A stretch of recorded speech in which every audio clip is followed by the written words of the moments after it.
गौ सेवा से बहुत जल्दी शरीर पवित्र होता है, हृदय भी पवित्र होता है और भगवान भी प्रसन्न होते हैं।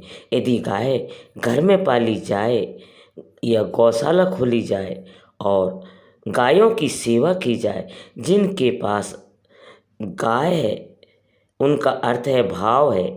भगवान स्वयं श्री कृष्ण चंद्र गौ सेवा स्वीकार की गई थी। गायों को चराया करते थे वो। गायों को परिक्रमा करने जैसे आप प्रभु बिहारी जी के मंदिर के 4 परिक्रमा करें, जो फल आपको मिलेगा वही गाय की 4 परिक्रमा करने से आपको वो फल की प्राप्ति होगी। गाय प्रदक्षिणा करना, वंदना, यही नित्य जो रोज गाय को प्रणाम करता है और गाय की प्रदक्षिणा करता है तो भगवत उससे फल प्राप्त होता है। यदि घर में गाय बंधी है और भूखी है और प्यासी है तो तुम्हारे सारे पुण्य नष्ट हो जाएंगे। गाय के गोबर से जहाँ लेपा जाता है, वहाँ जिस देवता का आह्वान करोगे वही देवता आकर विराजमान हो जाएगा।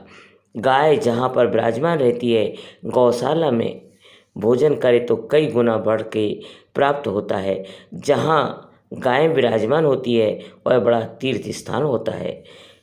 अपवित्र भूमि भी यदि गाय के गोबर को लेप कर दिया जाए तो परम पवित्र हो जाती है। गाय बहुत पवित्र होती है। जहाँ बैठती है, जहाँ मूल मूत्र त्याग करती है, गोबर त्याग करती है, वो स्थान तीर्थ तुल्य पवित्र माना जाता है। कितना भी बड़ा पापी हो, अगर पंचाल पिलाया जाए तो वैदिक मंत्रों को स्वीकार करने लायक हो जाता है, पवित्र हो जाता है। पंचगव्य में 5 चीज़ें गाय की होती है। गाय का मूत्र, गाय का गोबर, गाय का दूध, गाय का दही और गाय का घी, ये 5 मिलाकर पंचगव्य में पिलाया जाता है। पहली बार जब वैदिक मंत्र दिया गया था तो पंचगव्य बनाया गया था। गुरुदेव भगवान ने संन्यास और उन सन्यासियों ने पिया था। यह पंचगव्य पिलाने से अपवित्र भी पवित्र हो जाता है। इसलिए धन्य है उनका जीवन जो गौ सेवा परायण है। भगवान भाव से गाय में साक्षात भगवान का भाव रखकर गाय सेवा करते हैं। गाय बंदी घर में प्यासी है और भूखी है, तुम्हारे सुकृत ना हो जाएंगे और गृह बंधा, क्योंकि तुम्हारे पास सेवा करना गायों का काम है। यह गाय प्रति सिद्ध चरण चरण नरहा तस्य पूरे पिता के पतन मुखा। यदि गाय हरी घास चर रही है कहे और तुमने डंडा ऊपर प्रहार किया, लाठी मारी, तो तुम्हारे भीतर खोपड़ी के बल नरक के जाने के लिए तैयार हो गए होंगे।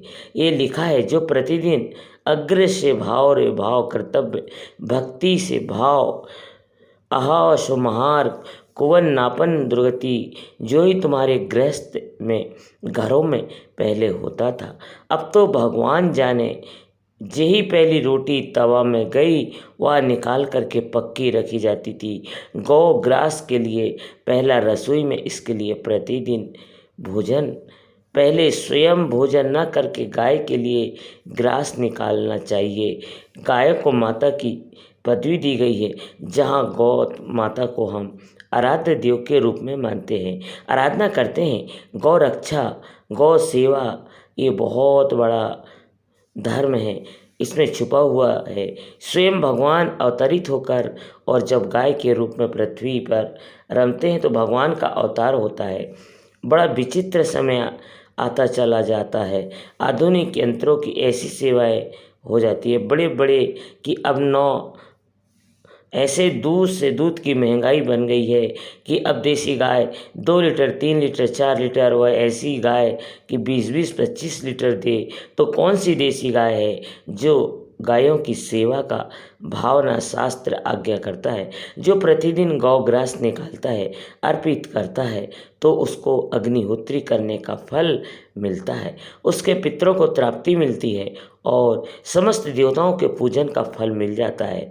जो गौग्रास निकाल, जिनके पास अर्थव्यवस्था जो ग्रस्त धर्म में है या जिनके पास अर्थ है, कुछ रोज 1 रुपया निकालो, हम कह रहे रोज निकालो तो 9 महीने में 30 रुपये होते हुए एक गाय को हरी घास तो एक टाइम खिला ही सकते हो ना, बहुत ज़्यादा नहीं है। तो 1 रुपया निकाल के अगर आप एक गाय को चारा दोगे तो एक बार का भोजन तो हो ही सकता है। 30 रुपये में हरी घास जा कर के उसके एक बार तो दे सकते हो। अग्रग्रासे परो भावा, कर्तव्य भक्ति, तीनों भक्ति भाव पूर्वक गाय को एक गिलास भोजन में एक रोटी तो निकालना चाहिए। गाय के लिए ऐसा शास्त्र आज्ञा कहता है। जो ऐसा करता है, जो अकृत स्वयं विहारम कुवन नावन दुर्गति, अपने आहार से एक रोटी निकाल कर गाय को देता है और स्वयं में 3 रोटी भले पाले एक रोटी गाय को दे दी, तो बोलो उसकी दुर्गति नहीं होगी। अर्थात उसके अंदर भाव बढ़ता चला जाएगा। वह भगवान की भक्ति में जो सदैव गौ से और जो गाय का सेवा करता है उसे स्वर्ग की प्राप्ति तो होती ही है। और गौ सेवक है, दूध पान कीजिए, रोटी खा लीजिए, लेकिन गौ सेवा का अर्थ आप अपनी वासनाओं की पूर्ति में, अपने मनोरंजन में या अपने मन के संकल्प भावना में नहीं करनी चाहिए। गाय सेवा के लिए पूरी व्यवस्था कीजिए, गौ के वास के लिए निर्माण कीजिए, व्यवस्था कीजिए। वो दूध दे या ना दे, वो उसे लाठी मत मारो, उसका आशीर्वाद लो, उसकी पीठ में हाथ फेरो, वो सदा आपका कल्याण कर देगी। और जो गौ के शरीर को स्नान कराता है, गौ के शरीर को मच्छरों आदि से रक्षा करता है और वह अच्छा दूध लो। और ये नहीं, हम गौ सेवा की बात कर रहे हैं, ये नहीं कि 10 लीटर दूध देती है तो हाथ फेरो। जब दूध नहीं देती तो चारा भी ठीक से नहीं दे रहे हो, उसके स्वार्थी है। गौ सेवा की बात नहीं है, वो दूध का लोभी केवल व्यापार की बात करता है। गौ सेवा का तात्पर्य है, गौ सेवा केवल खूब बछड़े को पिला दिया, प्रसाद रूप में जो दूध मिला उसको अपने सेवन की, तो वो बात अलग है।